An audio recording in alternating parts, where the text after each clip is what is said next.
Hello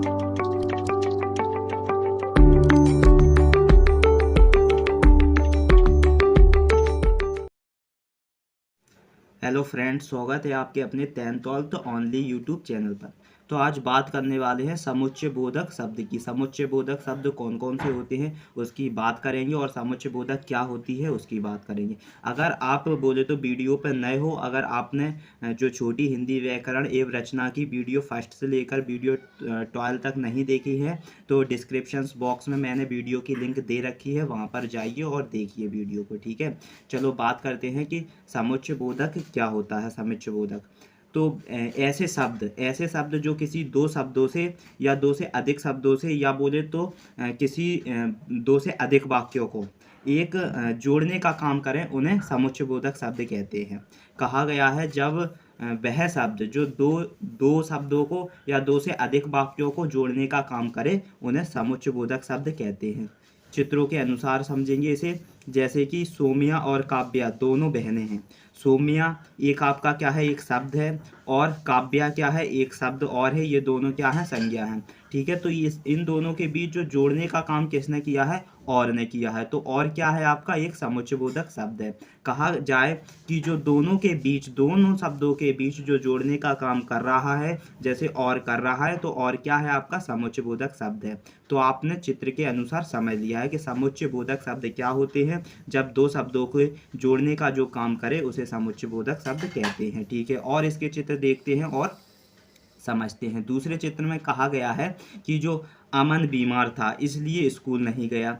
अमन जो था वो बीमार था, ये एक वाक्य है। और इन दूसरे वाक्य क्या है, स्कूल नहीं जाएगा, ये आपका दूसरा वाक्य है। पहला वाक्य क्या है, अमन बीमार था, ये आपका एक वाक्य, और दूसरा वाक्य स्कूल नहीं जाएगा। तो इन दोनों के बीच जो जोड़ने का काम किया है किसने, इसलिए ने। तो इसलिए आपका क्या हो जाएगा, एक समुच्चय बोधक शब्द हो जाएगा। पहले आपने क्या देखा था, दो शब्दों को जोड़ने का काम कर रहा था, अब दो वाक्यों को जोड़ने का काम कर रहा है, इसलिए आपका एक समुच्चय बोधक शब्द हो जाएगा। ठीक है, आप समझ गए होंगे।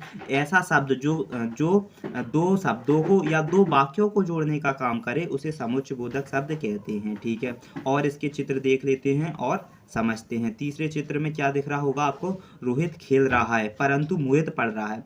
जो रोहित था, एक जो पर्सन है, बोले तो एक व्यक्ति क्या कर रहा है, खेल रहा है, और एक व्यक्ति पढ़ रहा है। तो इन दोनों में जो कंपैरिजन हुआ है, और इस दोनों के बीच जो शब्द जुड़ा है जिसने ये बताया है कि परंतु मोहित पढ़ रहा है, तो इन दोनों के बीच जो संबंध हुआ है, बोले तो इन दोनों के बीच जो संबंध जोड़ने का काम किसने किया है, परंतु ने किया है। तो परंतु आपका क्या हो जाएगा, समुच्चय बोधक शब्द हो जाएगा। तो रोहित खेल रहा है, ये एक वाक्य है, और मोहित पढ़ रहा है, ये एक वाक्य। परंतु इसने जोड़ने का काम किसने किया है, परंतु ने किया है। तो परंतु आपका एक समुच्चय बोधक शब्द है। अब इसकी कुछ विशेषताओं की बात करते हैं कि इन पर किस प्रकार विशेषता पाई जाती हैं। तो आपको जो ऊपर दिए गए जो वाक्य हैं, जैसे कि और हुआ, इसलिए तथा परंतु, दो शब्दों और दो वाक्यों को जोड़ने का काम कर रहे थे। जैसे और कर रहा था, और दो शब्दों को जोड़ने का काम कर रहा था, इसलिए दो वाक्यों को जोड़ने का काम कर रहा था, और परंतु दो वाक्यों को जोड़ने का काम कर रहा था।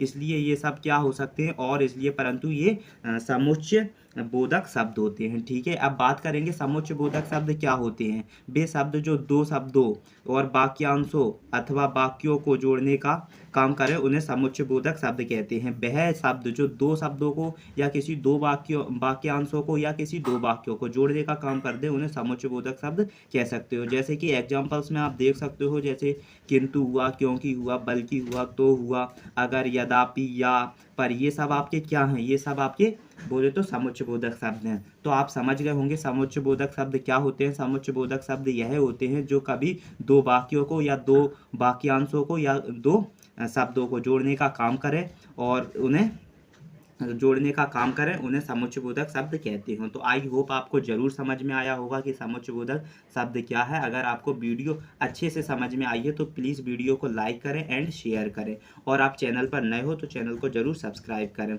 क्योंकि मैं इससे रिलेटेड वीडियो लाता रहता हूँ, और ये चैनल आपके लिए बहुत महत्वपूर्ण होने वाला है।